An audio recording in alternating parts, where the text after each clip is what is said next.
Désormais, il est formellement interdit aux étrangers d'acheter directement les produits agricoles dans les champs. Les achats bord champs sont systématiquement interdits. L'État seul pourra acheter directement dans les champs. C'est ce qui est ressorti des conclusions du Conseil des ministres du jeudi 12 février 2026. Selon le gouvernement, cette décision permettra de protéger les emplois des Burkinabés, de mieux organiser la vente des produits agricoles, de protéger les producteurs locaux pour qu'ils gagnent correctement leur argent et d'assurer une concurrence juste et équilibrée. Lutte contre la concurrence déloyale, l'achat bord champ interdit aux étrangers est le thème de cette émission Débrief du Conseil, une émission qui vous permet de mieux comprendre chaque décision prise par le gouvernement lors des conseils des ministres. Et pour mieux comprendre ce thème, je reçois pour vous M. Labidi Naba. Il est le coordonnateur des communicateurs de la Coordination nationale des veilles citoyennes et par ailleurs le porte-parole de Face aux causes. Bonsoir et bienvenue à cette émission Débrief du Conseil. Bonsoir camarades Da, bonsoir à tous. Nous sommes très enchantés de vous recevoir encore une fois de plus sur ce plateau. Oui, c'est moi qui suis aussi très content, surtout de voir que ce plateau a connu en si peu de temps de grandes améliorations en termes de décor et de contenu. Il faut dire que le privilège que vous m'avez donné en tant que premier invité du débrief du Conseil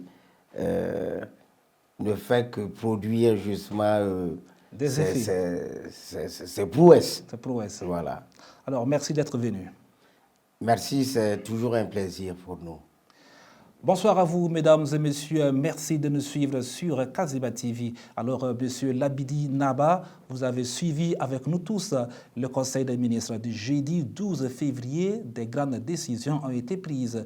Alors, en ce qui concerne les achats bord champ, l'État a interdit les internationaux d'acheter directement avec les producteurs. Comment est-ce que vous avez appris cette nouvelle? Vous savez, désormais, sous la révolution progressiste populaire impulsée par le camarade capitaine Ibrahim Traoré, et la révolution, c'est la transformation structurelle profonde de l'État, de la société, pour répondre aux aspirations des populations, aux aspirations du peuple. Ça fait que il n'y a pas de répit, c'est-à-dire il n'y a pas de repos en révolution. C'est pourquoi à chaque conseil de ministres, il y a de grandes décisions qui y sortent et quand ces décisions sont prises, automatiquement, il faut qu'elles soient mises en œuvre. Donc, le pragmatisme politique faisant, ça fait que tout le Burkina Faso aujourd'hui est en chantier, et des chantiers justement gigantesques pour répondre aux besoins du peuple burkinabé. C'est dans ce sens-là que le gouvernement a décidé justement de l'interdiction aux étrangers d'acheter les produits agricoles bord champ. L'achat bord champ, c'est déjà le fait pour un acheteur, un commerçant ou un exportateur, d'acheter les produits agricoles sur le lieu même de la récolte. C'est-à-dire qu'il arrive au niveau du champ où le cultivateur, le producteur a récolté ses produits agricoles et lui, il arrive sur le champ là-bas et il l'achète. Il y a des dangers à ce niveau. Bien sûr. Vous voyez qu'en achetant dans ce sens-là, il y a une contorsion globale de tout le circuit formel de commercialisation. C'est-à-dire les coopératives, les sociétés agréées, les circuits de collecte de produits agricoles. Tout ça est mis de côté et l'acteur va directement face au producteur, il achète. Donc, il achète le produit brut avec tous les avantages, sans justement aucune contrainte fiscale ou de taxes particulières. Et voilà. Et en retour, il va le vendre cher. Voilà, il repart chez lui, il transforme ce produit, il le vend cher. Peut-être même qu'il revient encore au Burkina pour vendre le produit, voilà, le produit transformé.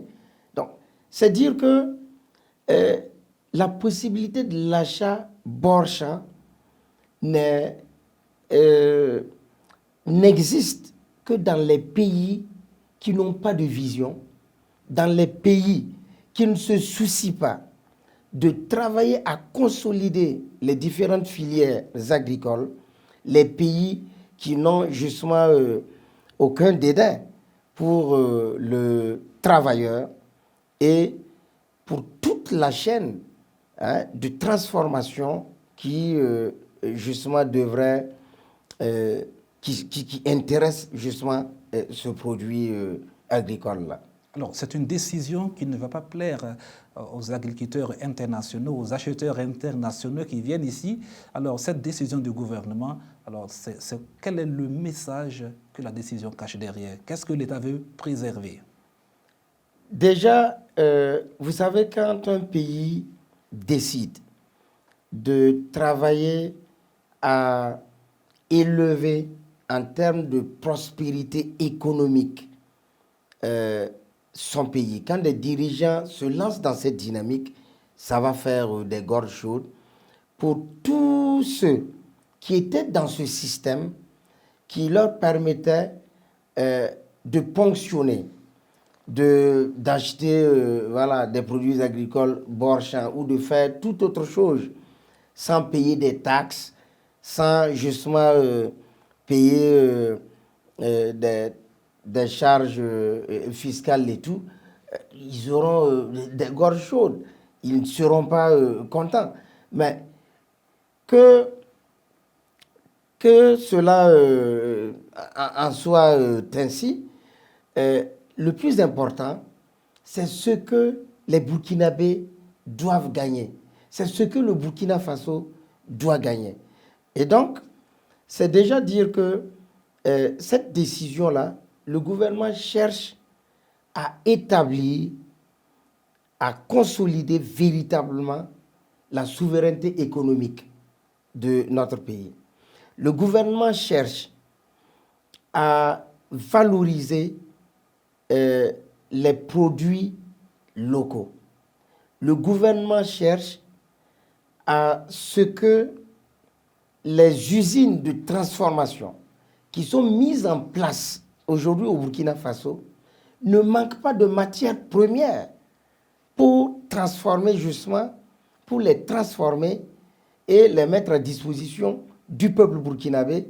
Et bien sûr, le Burkina Faso étant géographiquement dans une position d'un pays hub, de les exporter, donc de les vendre et d'en tirer la plus-value et aussi d'apporter de l'emploi à la jeunesse. Donc vous voyez que c'est toute une chaîne économique que nos dirigeants sont en train justement de protéger, sont en train de promouvoir, sont en train de travailler à offrir la possibilité justement de la prospérité de toute cette chaîne de production dans ces différentes filières concernées par l'interdiction de l'achat bord-champ. Également, dans la décision, le gouvernement a souligné que cette décision permettrait aux agriculteurs de pouvoir préserver leur boulot, de pouvoir assurer aussi l'employabilité des jeunes qui viennent travailler à ce niveau-là. Alors, on a l'impression, quand on parle d'un agriculteur, tout de suite, on voit le misérable, voilà, celui-là même qui nous nourrit, à la limite, se voit vu d'œil comme un misérable. Pourtant, c'est grâce à lui que des businessmen agricoles sont aisés. Tout à fait. Vous savez, c'est un paradigme que les révolutions que le Burkina Faso ont connues, seules les révolutions que nous avons connues, la révolution démocratique et populaire de Thomas Sankara et la révolution progressiste populaire du camarade capitaine Ibrahim Traoré, travaillent justement à apporter. C'est-à-dire que, ou du moins à déconstruire. Le paradigme, c'est quoi? L'ancien paradigme, c'est que quand on est voilà, un cultivateur, quand on travaille la terre, bon, on n'a pas de considération. C'est-à-dire que, bon, c'est un métier qui n'était pas calculé, hein, qui n'était pas valorisé.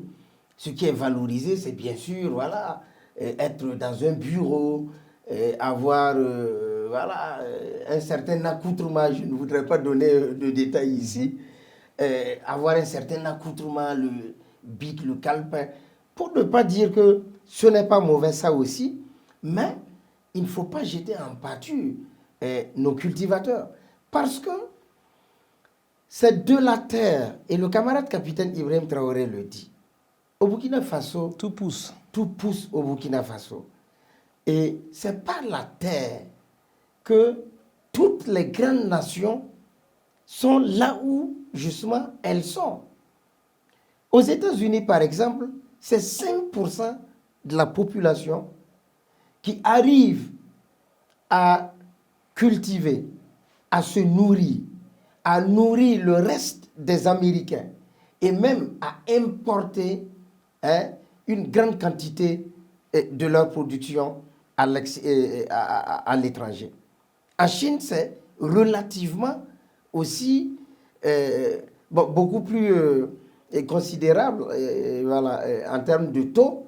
Je veux parler de ceux qui travaillent la terre, mais ils arrivent aussi non seulement à se nourrir, mais à nourrir aussi toute la Chine et bien sûr à exporter leurs produits agricoles. Mais au Burkina Faso, pendant que ce que les politiques avaient maintenu dans l'obscurantisme, la grande majorité du peuple actif sont dans l'agriculture ou bien sont des ouvriers en ville, travaillent de leurs mains, transforment la terre, produisent, n'arrivent pas à se nourrir, à plus forte raison de vendre leurs produits pour justement une certaine soutenabilité. Ils accourent avec le reste du peuple à des aides internationales. Ça, c'était le paradigme d'avant, que la révolution, en si peu de temps, a déconstruit et a apporté justement, a mis le cultivateur, l'agriculteur à sa place idéale, c'est-à-dire la place de celui qui nourrit le peuple, qui nourrit le Burkina Faso. Et donc, pour que cela soit véritablement opérationnalisé, il faut que des décisions de telle nature soient prises pour permettre justement à nos braves agriculteurs, à nos braves producteurs de pouvoir bénéficier non seulement des produits qu'ils récoltent, hein, qu'ils sèment, mais aussi de leur permettre de pouvoir justement, après, avec tous ceux qui sont dans la chaîne, de bénéficier des retombées en termes de plus-value de ces produits qui seront transformés dans nos différentes usines. Alors, on a l'habitude de le dire, c'est pendant les grandes révolutions que les grandes décisions se prennent. Alors, un très bon sujet, mais ne sommes pris pas le temps, M. Labidi Naba. Alors, on va vous demander un dernier mot avant de se quitter. Le dernier mot, c'est, mais ça va vite, hein. Le dernier mot, c'est de dire que le Burkina Faso est sur une très bonne lancée sous l'impulsion du camarade capitaine Ibrahim Traoré, président du Faso, qui a une vision de sortir véritablement le Burkina Faso des difficultés justement alimentaires et donc qui prend toutes les mesures nécessaires pour donner à l'agriculteur, aux producteurs, les meilleures conditions, non seulement de travail, mais aussi de production et donc justement de rentabilité aussi. C'est d'inviter les jeunes à aller justement vers la terre. C'est par la terre que nous allons non seulement garantir notre autosuffisance alimentaire, et c'est par la terre que nous allons nous imposer dans cette Afrique de l'Ouest, pourquoi pas en Afrique et dans le monde entier, et c'est par cela que notre révolution sera véritablement stable. Parce qu'il n'y a pas de révolution sans satiété justement alimentaire. Alors, merci beaucoup à vous, Labidi Naba, pour toutes ces explications liées vraiment à la révolution agricole. Merci, camarade, et merci à Kaziba TV. Je rappelle que vous êtes le coordonnateur national des communicateurs de la CNAVC et par ailleurs le porte-parole de Faso Cause. Tout à fait. Merci d'être venu. C'est moi qui vous remercie. Pour mieux sécuriser l'économie nationale et faire profiter les agriculteurs locaux, l'État interdit les achats bord champ au profit de la Société nationale de gestion des stocks de sécurité, SONAGES, et qui pratique la collecte bord champ afin de garantir une bonne sécurité alimentaire aux ménages avec des prix sociaux. Il est attendu pour cette campagne humide 2025-2026 un objectif de collecte de 300 000 tonnes composées principalement du riz paddy, du mil, du maïs, du niébé et du sorgho. C'était là votre émission débrief du Conseil. Merci à vous qui l'avez suivi. Je vous donne rendez-vous très prochainement pour un autre numéro. Passez de bons moments et n'oubliez pas que l'info c'est sur www.kazibatv.bf.